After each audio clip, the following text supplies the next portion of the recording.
आपके पोर्टफोलियो में बहुत ऐसे म्यूचुअल फंड हैं जिसमें आप एसआईपी रोक दिए होंगे कुछ महीनों से या कुछ साल से, उसमें आपका एसआईपी डिसकंटिन्यू होगा। कई ऐसे इन्वेस्टर ये पूछते हैं कि कुछ ऐसे फंड्स जिनमें हम एसआईपी कंटिन्यू नहीं कर रहे हैं और हमारे पोर्टफोलियो में बहुत बड़ा कंट्रीब्यूशन वो नहीं दे रहे हैं, वैसे फंड्स का परफॉर्मेंस भी कमज़ोर देखने को मिल रहा है, तो वैसे फ़ंड के साथ हम क्या कर सकते हैं? क्या हम वैसे फंड्स को वन शॉट में रिडीम करें या फिर उसको रिडीम करने के बाद कैसे म्यूचुअल फंड में पार्क करें? ये सबसे बड़ी समस्या है, इसको भी समझना काफ़ी ज़रूरी है जो इन्वेस्टर यहाँ पे क्वेरी जनरेट कर रहे हैं। तो आज के वीडियो का विश्लेषण इसी क्वेरी के इर्द गिर्द होगा और हम बात करेंगे कि वाकई में इन्वेस्टर को यहाँ पे क्या स्टेप लेना चाहिए। देखो, आप कई बार एसआईपी करते हो, 4 से 5 फंड सेलेक्ट किया अपने पोर्टफोलियो में, दिन बाद ये देखने को मिलता है कि वो फंड कमज़ोर हो गया, तो फिर आप फ़ंड चेंज करते हो।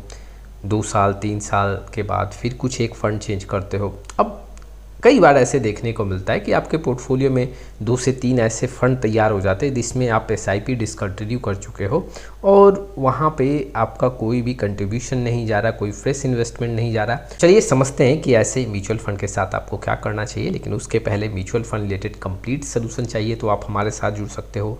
जी हाँ, डिस्क्रिप्शन बॉक्स में आए, डिटेल चेक करें और व्हाट्सअप नंबर के थ्रू हमारे साथ जुड़ सकते हैं। सबसे पहले हम जानेंगे, देखो कुछ एक म्यूचुअल फ़ंड का मैं एग्जांपल लूँगा, लेकिन इसका मतलब ये नहीं कि ऐसे म्यूचुअल फ़ंड अगर आपके पोर्टफोलियो में हैं और आपका कुछ रिक्वायरमेंट फुलफ़िल कर रहे हैं तो आप इसको स्किप करो। ये कुछ ऐसे म्यूचुअल फंड्स हैं जिनका परफॉर्मेंस कमज़ोर देखने को मिल रहा है और इसीलिए मैंने ऐसे फंड्स का एग्जांपल लिया है। हो सकता है कि कहीं ना कहीं अगर आपके पोर्टफोलियो में हो, आपका रिस्क और रिक्वायरमेंट के अकॉर्डिंग आपके पोर्टफोलियो के लिए वो अच्छा हो सकता है, लेकिन ऐसे फंड्स के परफॉर्मेंस कमज़ोर है। जैसे कि HDFC banking and financial service की बात करूँ तो ये जो फंड है, अगर आप देखोगे तो पिछले 1 साल में कमज़ोर देखने को मिल रहा है, कैटेगरी एवरेज से कम पैसा बना है। 2 साल में भी कैटेगरी एवरेज से कम पैसा बना है। 3 साल में भी कैटेगरी एवरेज से कम पैसा बना है, हालांकि बहुत यहाँ पे आंकड़ा कमज़ोर नहीं है। 4 साल में भी कैटेगरी एवरेज से कम पैसा बना है। तो इस 1 साल, 2 साल, 3 साल और 4 साल के ड्यूरेशन के बेसिस पे ये फ़ंड कमज़ोर देखने को मिल रहा है और वाकई में ये अपने बेंचमार्क से भी कम रिटर्न बना के दिया है। एक दूसरा फ़ंड मैं आपके सामने एग्जांपल रखता हूँ, जैसे एक्सिस मीट के फ़ंड की बात करूँ। अगर देखा जाए तो 3 साल में, 4 साल का अगर आंकड़ा देखें, यहाँ पे 5 साल का आंकड़ा देखें, 7 साल का अगर मैं यहाँ पे एनुअल रिटर्न देखूँ तो यहाँ पे देखने को मिल रहा है कि ऐसे ड्यूरेशन में ये म्यूचुअल फंड कमज़ोर दिख रहा है। हालांकि 2 साल में अगर आप देखोगे तो बेंचमार्क के आसपास और कैटेगरी एवरेज के आसपास देखने को मिल रहा है, लेकिन 3 साल, 4 साल, 5 साल और 7 साल में कैटेगरी एवरेज से कम पैसा बना है। तो कुछ मामलों में अगर देखें तो ये फंड का परफॉर्मेंस भी कमज़ोर है और कई ऐसे इन्वेस्टर ऐसे म्यूचुअल फंड में अपने एसआईपी को बंद किए हैं। एक और म्यूचुअल फंड आपके सामने रखता हूँ, जी हाँ, क्वांट एक्टिव फंड, जो अब क्वांट मल्टी के फंड के नाम से जाना जा रहा है। कई ऐसे इन्वेस्टर इसमें इन्वेस्टमेंट करते थे जब क्वांट के अधिकतर फंड यहाँ पे काफ़ी ज़्यादा पैसा बना के दे रहे थे, लेकिन अब ऐसे म्यूचुअल फंड का आंकड़ा देखोगे तो काफ़ी कमज़ोर देखने को मिल रहा है। जैसे कि ठीक आप आपके सामने हैं, पिछले 1 साल में 13 से 14% का नुकसान है, कैटेगरी एवरेज से यहाँ पे कम पैसा बना है। नुकसान कैटेगरी एवरेज में भी है लेकिन इतना ज़्यादा नुकसान नहीं है। 2 साल में भी यहाँ पे देखोगे तो करीबन कैटेगरी एवरेज में डबल का रिटर्न है, यहाँ पे 10% के आसपास का रिटर्न है। 3 साल में भी यहाँ पे कैटेगरी एवरेज से कम पैसा बना, 4 साल में भी कैटेगरी एवरेज से कम पैसा बना, 5 साल का भी आंकड़ा यहाँ पे कमज़ोर देखने को मिला। तो अगर आप देखोगे 1 साल, 2 साल, 3 साल, 4 साल और 5 साल के एनुअल रिटर्न के बेसिस पे ये फंड भी काफ़ी कमज़ोर है और कई ऐसे इन्वेस्टर यहाँ पे इन्वेस्टमेंट को बंद कर चुके हैं। तो कुछ ऐसे फंड्स होंगे आपके पोर्टफोलियो में जो रिटर्न काफ़ी कमज़ोर दे रहे हैं, आपने एसआईपी बंद कर दिया है क्योंकि वो पिछले 1 साल, 2 साल, 3 साल, 4 साल, 5 साल के एनुअल रिटर्न पे अपने कैटेगरी एवरेज और बेंचमार्क को पीछे नहीं छोड़ पा रहे। अब ऐसे फंड के साथ क्या करना चाहिए? देखो, सबसे फर्स्ट आपको कदम क्या लेना है कि अगर आपके पोर्टफोलियो में ऐसे फंड्स का जो रिटर्न है वो काफ़ी बड़े अमाउंट में है, ये समझना पड़ेगा। देखो, कई ऐसे इन्वेस्टर हैं जिन्होंने 15 लाख, 20 लाख ऐसे फंड्स में इन्वेस्ट किए हैं और उनका वैल्यू भी करीबन प्रॉफिट के तौर पे अगर आप देखोगे तो 8 लाख, 10 लाख का प्रॉफिट भी है। तो ऐसे इन्वेस्टर को ये समझना पड़ेगा कि क्या मेरा लॉन्ग टर्म कैपिटल गेन यहाँ पे अलाउ करता है, क्या मैंने जो 1,25,000 का मैक्सिमम आप यहाँ पे एक टैक्स का बेनिफिट ले सकते हो, उसके बाद आपको 12.5% का एक टैक्स देना पड़ेगा लॉन्ग टर्म कैपिटल गेन की बात करूँ तो क्या वहाँ पे कुछ स्पेस है तो आपको रिडीम करना चाहिए उतना।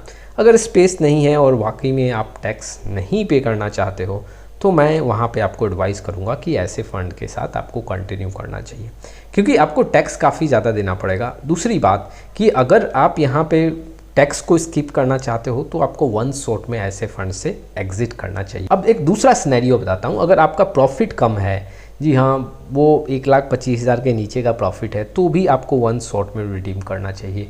अगर मान लो कि 1,25,000 से ऊपर कुछ प्रॉफिट है, बहुत बड़ा अमाउंट नहीं है लेकिन कुछ ऊपर है, तो कुछ परसेंट इस फिनांशियल ईयर में करें, अगले फिनांशियल ईयर में कुछ वहाँ पे रिडीम कर दे, 2 पार्ट में रिडीम कर दे कि लॉन्ग टर्म कैपिटल गेन में कुछ वहाँ पे 12.5% का टैक्स ना देना पड़े।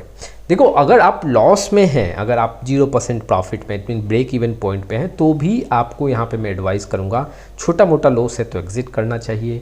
ब्रेक इवन पॉइंट पे हैं तो भी आपको एग्जिट करना चाहिए। लेकिन बहुत बड़ा लॉस है तो मैं आपको यहाँ पे एडवाइस करूँगा कि आप यहाँ पे उस लॉस को बुक करके और किसी दूसरे म्यूचुअल फंड में पार्टिसिपेट कर सकते हैं और उस लॉस को आप किसी प्रॉफिट के साथ एडजस्ट करवाएं। हालांकि देखो, मैं लॉस में निकलने के लिए आपको एडवाइस नहीं करता हूं, लेकिन अगर छोटा मोटा लॉस है तो आप यहां पे एग्जिट ले सकते हो, लेकिन बहुत बड़ा लॉस है तो आपको थोड़ा सा होल्ड करना चाहिए। क्वेश्चन ये भी उठता है कि ऐसे फंड से हम पैसा निकाल के कहाँ पार्क करें।